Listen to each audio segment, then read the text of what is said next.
जय महाकाल। आद्यकाली शक्ति साधना केंद्र में आपका स्वागत है।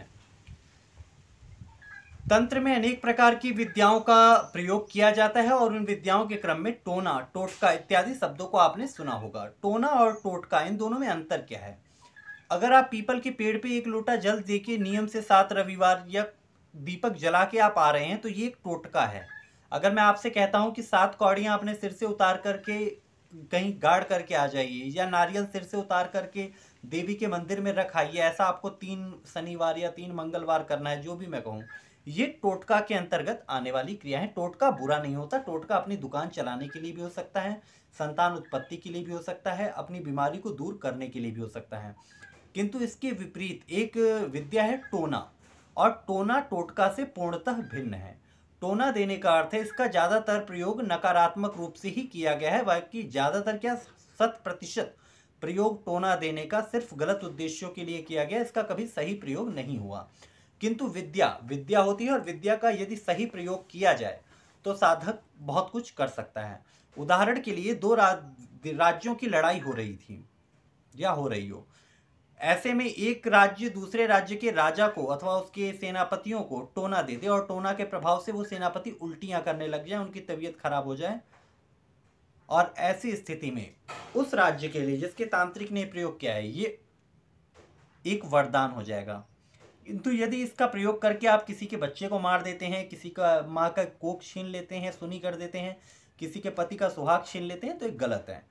किसी पेड़ को टोना दे दिया आपने। टोना देने का अर्थ यह है कि आपकी गाय बहुत दूध दे रही है, और मैं आपकी गाय के पास जाता हूं और मैं इसे जाके देखता हूं, और मैं कुछ उसे देख करके इशारा कर देता हूं या उसकी तरफ ऐसे उंगली पॉइंट करके दिखा देता हूं।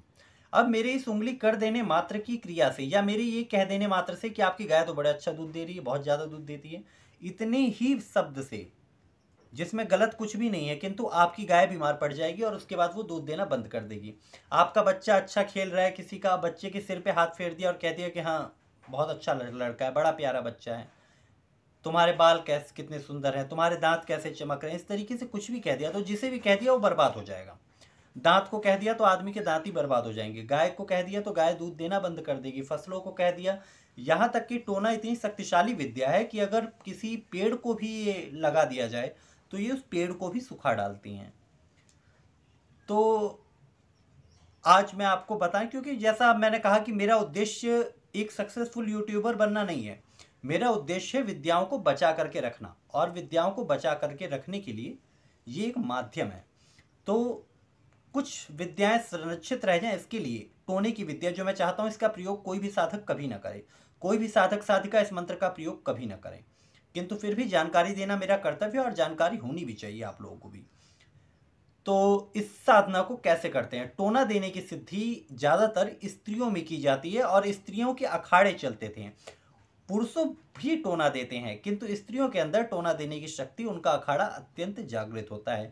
ये वास्तव में 7 बहनों का या 7 सतियों का या कहें 7 देवियों का, अलग अलग क्षेत्र में अलग अलग बातें हैं, लेकिन उन 7 देवियों का एक समूह है जो पूरा समूह किसी एक को बर्बाद कर देता है। इनमें से कुछ देवियां ऐसी होती हैं जिन्हें खीर पूड़ी पे सिद्ध किया जाता है, किसी को पूड़ी हलवे पे सिद्ध किया जाता है, किसी को गुड़ चने पे सिद्ध किया जाता है, इस मांस मदिरा इत्यादि पे भी सिद्ध होती हैं, बलि दे के भी सिद्ध होती है, अलग अलग क्रियाओं से होती है। इन क्रियाओं को करने वाली स्त्रियों को टोनहीन कहा जाता है या डायन कहा जाता है। तो जो टोनहीन होती हैं वास्तव में अमावस्या की रात्रि में, दिवाली, होली, दिवाली, अमावस्या, हरियाली, तीज, इन शुभ अवसरों पर ये शमशान भूमि में प्रवेश करके अथवा किसी पीपल बरगद के पेड़ के नीचे ये पूर्णतः निर्वस्त्र होकर अपने गुप्तांगों में ये सुई चुभाती हैं। इसके माध्यम से इसमें एक परीक्षा होती है कि वो सुई चुभने के बाद आपको दर्द हो रहा है या नहीं। जिस समय देवता का प्रभाव उन स्त्रियों के या टोनहीन या डायन के शरीर में आ जाता है, उस समय उनके शरीर में उस सुई को चुभने के बाद होने वाली पीड़ा का उन्हें आभास नहीं होता, और जब ऐसा हो जाता है तो उनकी टोना विद्या सिद्ध हो जाती है। इस विद्या को सिद्ध करने के लिए वो कुछ विशिष्ट मंत्रों का प्रयोग करते हैं। आदिवासी जनजातियों में भी, आदिवासियों में विशेषकर, इनके अनेकों प्रकार के मंत्रों का चलन है। किंतु जो सामान्यतः उत्तर प्रदेश, बिहार, बंगाल इत्यादि के जो समान क्षेत्र हैं, यहाँ पर एक टोने की जिस मंत्र का प्रयोग किया है वो मंत्र मैं आज आपको बताने जा रहा हूँ। अहो झित्री टूटी कहाँ जावे भीतर द्वारी, भीतर द्वारी में का करबे लहू चुकबे। ये एक मंत्र है जो संवाद के रूप में, आपसे बोले जाए, एक गुरु शिष्य कह लो, भाई बहन कह लो, कुछ भी, उन दो के बीच में एक संवाद, ये संवाद जब भैरव भैरवी में बना तो ये यामल बने, पटल बने, किंतु साबर मंत्रों में इन्हीं मंत्रों को संवाद रूप में जब कहा गया है तो इन्हें डार मंत्रों की श्रृंखला में रखा गया है।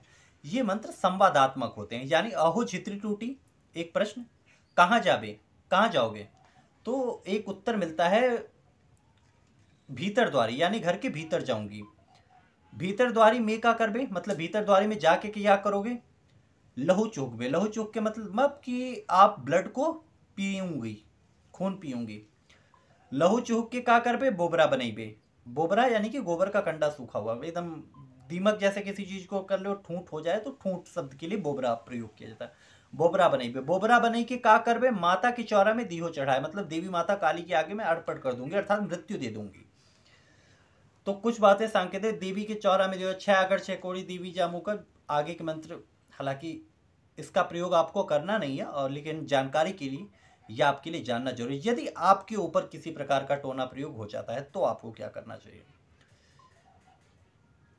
टोनहीन यदि विद्या का प्रयोग कर दें और विद्या किसी भी स्थिति में न करे तो चंडी पाठ का निकुंभिला क्रम में अथवा संघार क्रम में पाठ कर दे। संघार क्रम में पाठ करने से शत्रु तत्काल मृत्यु को प्राप्त हो जाता है, वो टोनहीन मर जाएगी। सामान्यतः यदि आप बचाना चाहते हैं सही ढंग से, सिर्फ डिफेंस आपको चाहिए, एक रक्षात्मक प्रभाव चाहते हैं, तो ऐसी स्थिति में यदि आपके ऊपर टोनहीन का आसेव हो तो साधक को भगवान भैरव की साधना करनी चाहिए। और काली माता के कुछ ऐसे दुर्लभ मंत्र हैं, हनुमान जी के कुछ ऐसे दुर्लभ मंत्र हैं जिनके माध्यम से आप इन क्रियाओं को पलट सकते हैं। बिना पलटे ये क्रियाएं आपके लिए लाभकारी नहीं होंगी। तो इन कुछ बातों को आपको समझना होगा। इस प्रकार की विद्याओं का प्रयोग कभी भी नहीं करना चाहिए, किंतु मनुष्य के लिए सब कुछ जानना जरूरी है। भगवान न करे आपको कभी इसका प्रयोग करना पड़े, किंतु यदि करना पड़े, आपत्काले मर्यादा नास्ति।